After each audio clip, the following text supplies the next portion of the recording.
অনেকে বলে আমার বাবা কি দিয়ে গেল, কিছুই দিয়ে যায় না, আমাদেরকে ফকির রেখে গেছে, এতিম রেখে গেছে, এই গেছে সেই গেছে বলে বলে বেড়ায়। আরে তোমার বাপ মা তোমাকে জন্ম দিয়েছে, এটা যথেষ্ট, ঠিক না কথা বলেন? এই জন্য আল্লাহর শুকরিয়া করতে হবে, বাবা এবং মায়ের শুকরিয়া করতে হবে। এবার আমি একটা হাদিস আমি আপনাকে বলি, যে হাদিস লম্বা হাদিস আমি পড়েছি, ওয়ালা তাউকান্না ওয়ালিদাইকা ইন আমারাকা আন তাখরুজা মিন আহলিকা ওয়া মালিক। কখনো বাবা মায়ের বিরুদ্ধে যাবে না, যদি সংসার থেকে বের করে দেয়, সম্পদ থেকে বঞ্চিত করে, এরপরেও বাবা মার বিরুদ্ধে যাবে না, যাবে না, যাবে না, যাবে না। কারণ বাবা মা সন্তুষ্টির পরেই নামাজ কবুল হবে, ঠিক কিনা কথা বলেন?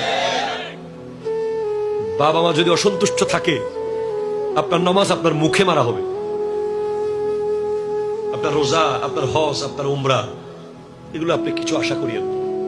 ইভেন সবে কদরের রাতে ইবাদত কবুল হবে না যার বাপ মা রাজি নাই। আমাদের দেশে অনেক মানুষ আছে বছরে বছরে উমরা করে, মারে ভাত দেয় না। অনেকে বড় বড় দরবারে বড় বড় গরু মহিষ পাঠায়, বাপ মার খবর। এরকম লোক আছে না নাই? কথা ধরে বলেন না।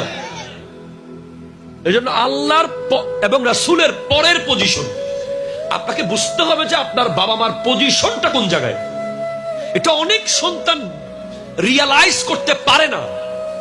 এটা রিয়ালাইজ করতে হলে আপনাকে ইসলামিক নলেজ রাখতে হবে, কোরআন সুন্নাহর জ্ঞান থাকতে হবে। তখন আপনি রিয়ালাইজ করতে পারবেন যে আপনার ঘরে দুইটা বুড়া বুড়ি যে পড়ে আছে, এদের অবস্থানটা কোথায়।